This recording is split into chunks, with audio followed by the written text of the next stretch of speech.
Eu sou o professor Paulo Rangel Rios, da Universidade Federal Fluminense, Escola de Engenharia Industrial Metalúrgica de Volta Redonda.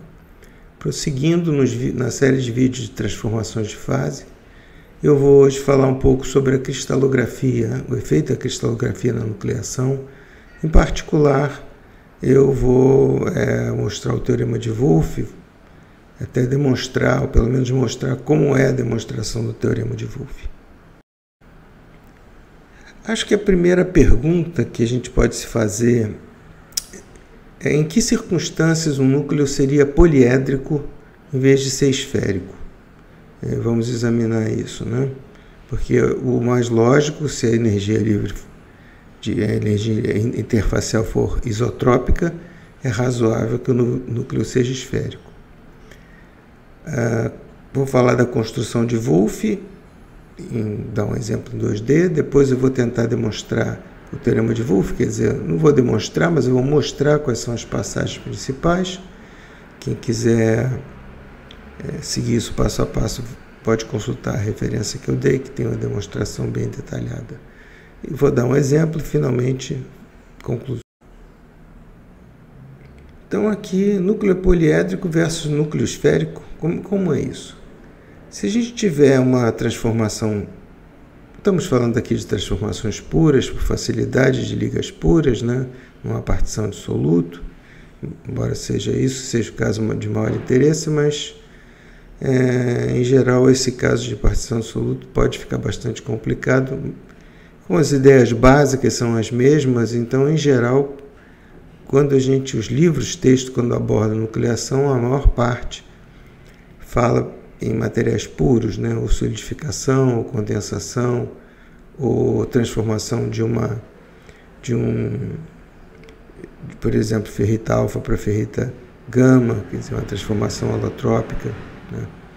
Bom, se a transformação for vapor líquido, o que acontece? O líquido amorfo não tem uma direção preferencial. Em princípio, a gente não tem nenhuma razão para achar que a energia interfacial entre o vapor e o líquido não seja isotrópica. Ela provavelmente é. Então, o líquido o núcleo adquire a forma de uma gota esférica, né? E com a energia interfacial isotrópica. Agora, quando a gente tem a nucleação líquido e sólido, a situação muda um pouco, especialmente se esse for um sólido cristalino.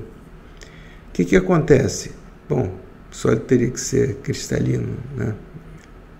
Líquido sólido amorfo teria que haver uma alta velocidade de transformação, não seria propriamente o tipo de transformação que estamos estudando aqui. Mas, enfim, líquido sólido. O cristal sólido, ele tem uma estrutura cristalina. E ele vai ter uma forma. Essa forma pode ser esférica, se a energia interfacial for isotrópica. Mas, em geral, o que acontece? Esse sólido, cada plano, a energia superficial ou interfacial, se vocês preferirem dessa maneira, entre um plano cristalino sólido e o líquido, varia com o plano cristalino. Então, por exemplo, a energia interfacial entre um plano 100 e o líquido pode ser diferente do plano 11 e o líquido. Então, é razoável supor que, nessas circunstâncias, o núcleo ele possa assumir uma forma poliédrica. Então, em vez de formar uma esfera que tem uma energia interfacial isotrópica, ele pode assumir uma forma poliédrica, onde esses planos, as faces dos poliedros são planos especiais, 100, 11, o que for. E esses planos, em princípio, teriam uma energia interfacial menor do que a energia isotrópica, por exemplo, de modo que a energia interfacial total fosse menor do que a energia interfacial total da gota, isso supondo que o volume permaneça constante. Então, o nosso problema é transformar uma esfera que tem um dado volume num poliedro que tem o mesmo volume, mas que tem uma energia interfacial total menor. Bem, talvez seja mais fácil se eu der um exemplo disso, né? Nós temos uma esfera de raio R e nós queremos transformar essa esfera num cubo de aresta A. O volume da esfera é 4/3 de πr3, o do cubo é a aresta do cubo A ao cubo. E as áreas superficiais ou interfaciais são 4πr2 e 6A2. Veja que a razão, quando o volume da esfera é igual ao volume do cubo, a razão entre a aresta e o raio, ela é em torno de 1,6. Então, esse núcleo vai ter a forma cúbica, nós podemos calcular isso, né? Usando a energia interfacial. Vamos supor que as faces do cubo sejam planos 1, 0, 0, a gente chama então gama de 1, 0, 0. Nós temos então 6 planos 1, 0, 0 delimitando um cubo. Então, nós podemos calcular a energia interfacial, seria 6A2 gama 1, 0, 0, e comparar com a energia interfacial 4πr2 gama isotrópico da esfera sob a condição de volume constante. O que a gente observa? Que sob a condição de volume constante, a possibilidade da esfera se transformar em cubo vai requerer que um valor bastante baixo da energia interfacial no plano 1, 0, 0. Isso não é uma coisa muito favorável, eu acredito, né? É uma diferença que vai ser difícil você transformar uma esfera em cubo. Você teria que ter uma energia da face do cubo muito pequena em relação à energia média isotrópica. Então, temos que descobrir uma forma em que a energia interfacial dessa superfície criada do poliedro seja menor do que a energia superficial associada à superfície da esfera. Essa então é a famosa construção de Wolff. Ela se faz, vamos explicar em 2D mais fácil. A gente tem uma origem e a partir de cada ponto na origem a gente traça uma linha e o comprimento dessa linha vai ser igual à energia interfacial associada a esse plano, por exemplo. Essa linha pontilhada aqui está associada a esse plano normal, a linha. Esse plano seria um plano cristalográfico, né? O comprimento dessa linha seria exatamente igual à energia interfacial entre esse plano cristalográfico e o líquido, por exemplo, né? Então, fazendo isso, ao longo em torno de todo ponto, nós temos uma figura geométrica, no caso aqui, essa figura é simétrica, e essa figura, ela apresenta cúspides, quer dizer, ela apresenta pontos de mínimo, por exemplo, na direção 001, na direção 111, quer dizer, onde são os planos racionais do cristal. Para minimizar a energia interfacial, o que a gente faz? A gente traça uma tangente, esse plano, essa linha, que é tangente, tangente ao cúspide, mas é normal a esse vetor que vai dar no cúspide. Então, essa linha interna da figura, ela mostra, deixa eu até mostrar aqui, ela mostra uma superfície em que a energia interfacial dessa superfície vai ser sempre menor do que a energia interfacial em todas as direções, quer dizer, a forma do cristal vai ser dada exatamente por essa figura. Desculpa, aqui está um pouco torta. Vai ser dada por essa figura daqui. Essa é chamada construção de Wolff. Essa construção, assim, parece que saiu mais ou menos do nada, né? Mas, na verdade, existem demonstrações, chamado é um teorema, o teorema de Wolff. Eu vi várias demonstrações quando eu estava preparando esse vídeo que me pareceram bastante complicadas na internet, mas eu conhecia já essa demonstração de muitos anos atrás do livro do Lupes, de Chemical Thermodynamics of Materials. Ele tem uma demonstração muito boa e bastante detalhada, que eu só vou falar algumas passagens dessa deformação.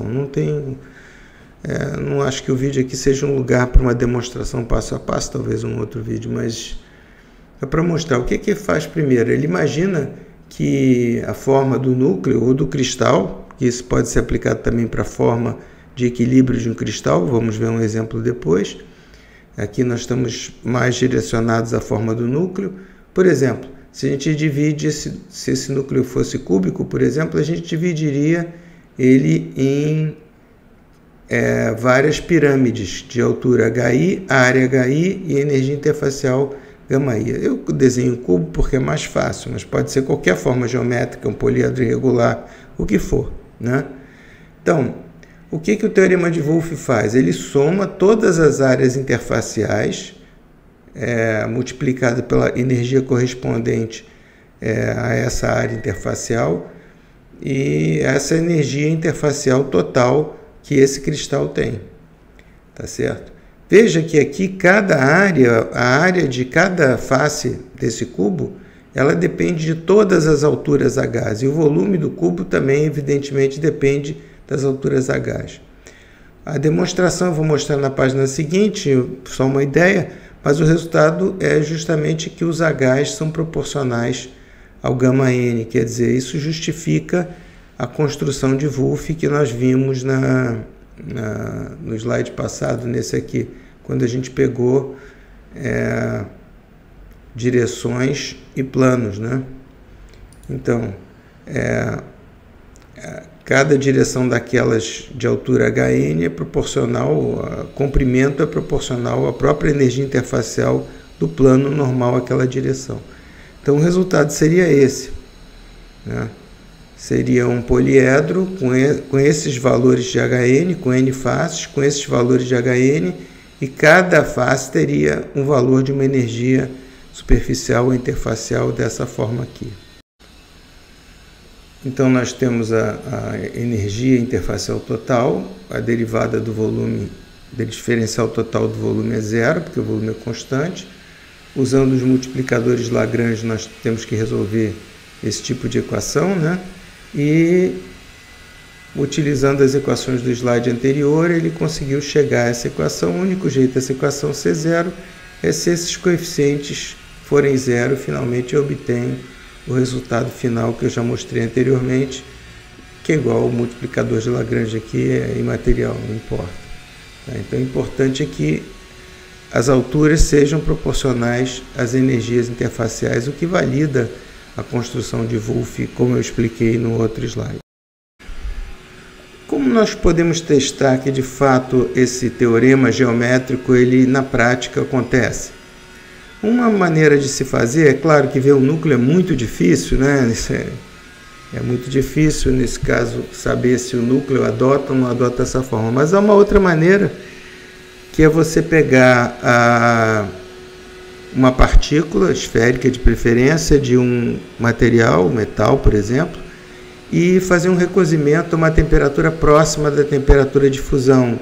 Por que isso? Para ser possível haver bastante mobilidade atômica para que essa forma, por exemplo, esférica inicialmente, ela adote uma forma de poliedro, minimizando a energia interfacial. Se isso for o caso, né? Como aquele exemplo inicial que eu mostrei, o cubo e a esfera.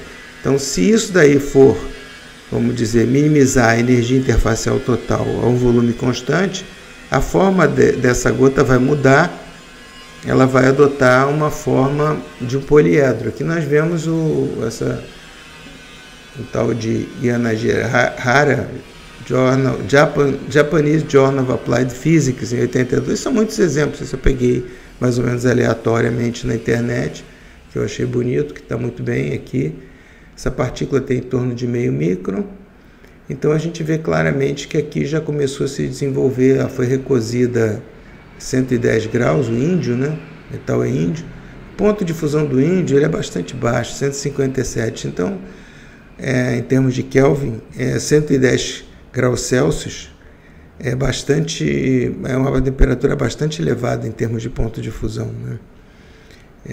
Que permite bastante mobilidade, faz com que a partícula do índio adote as facetas previstas. Aqui é a construção de Wolff, a forma do cristal prevista pela construção de Wolff, levando em conta energias interfaciais que foram medidas ou calculadas de outra forma, E aí a gente vê que isso de fato aqui, D, A, C, B já estão se achatando. E se você deixar um longo tempo, você vai se aproximar cada vez mais dessa forma. Certo? Isso não é a única experiência, são muitas experiências que existem. Quem tiver paciência de olhar na literatura vai ver. Então, dessa forma a gente está demonstrando a veracidade do teorema de Wolff, né? Claro que geometricamente ele é exato, mas isso nem sempre quer dizer que quando a gente faz uma experiência não vão haver outros fatores que a gente não levou em conta na matemática que possam interferir e estragar um pouco a beleza desse teorema. Mas nesse caso não, e em muitos outros casos também a gente vê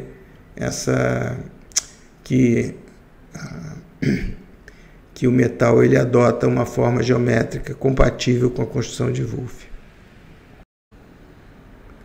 Finalmente, nós vamos chegando ao final desse vídeo relativamente curto, e é importante, qual é o ponto aqui? É dizer que a cristalografia pode influenciar a forma dos núcleos. É claro que o efeito da cristalografia vai começar não no vapor líquido, porque o líquido é amorfo, mas no líquido sólido nós já podemos ter núcleos diferentes do que de uma esfera. E também no sólido, só que no sólido existem outros problemas além da cristalografia, por exemplo, o problema da energia elástica, também é importante, nós vamos ver em algum outro vídeo, tá certo? Essa questão de Wolff, que prevê a forma de equilíbrio a volume constante, ela pode ser verificada experimentalmente usando o exemplo que eu acabei de falar, uma partícula, temperatura próxima à temperatura de fusão, de maneira a que essa partícula vá mudando a forma. Vamos supor que a partícula seja inicialmente uma esferinha, ela vai aos poucos mudando a forma. Tem que ser uma partícula pequena, senão vai ser muito difícil reorganizar os átomos todos, né? E vai adotando a forma prevista pelo teorema de Wolff, desde que se saiba as energias interfaciais, ou que seja possível calcular por primeiros princípios essa energia interfacial. Então a forma de equilíbrio de Wolff pode ser aplicada à nucleação e pode ser também aplicada a partículas individuais próximas do ponto de fusão, né? No caso, a forma de equilíbrio de Wolff, esse é um ponto muito importante que eu tenho que enfatizar para que não haja confusão. Nós vemos às vezes micrografias de solidificação de partículas que são poliedros, na verdade, que estão crescendo. Eu quero salientar aqui que a forma de equilíbrio de Wolff é diferente da forma de crescimento que certos cristais adotam durante o crescimento da solidificação. Então, cuidado. Essa forma de crescimento ela é adotada, ela também é facetada, a partícula também é um poliedro, mas aí a razão pela qual ela é um poliedro é mais a velocidade de migração dessas interfaces é maior do que a velocidade das outras. Então elas assumem, o cristal aí nesse caso assume a forma em que a velocidade que as interfaces têm a mobilidade maior, né? São mais fáceis de migrar, e não a forma de equilíbrio. Então tomem muito cuidado, porque essa é uma confusão muito comum, e a pessoa pode olhar uma micrografia de um cristal que está crescendo durante a solidificação e achar que é a forma de Wolff. Em geral, não é. É determinada pela forma de crescimento. Então, esse é o ponto que eu tenho que mencionar para que não haja confusão.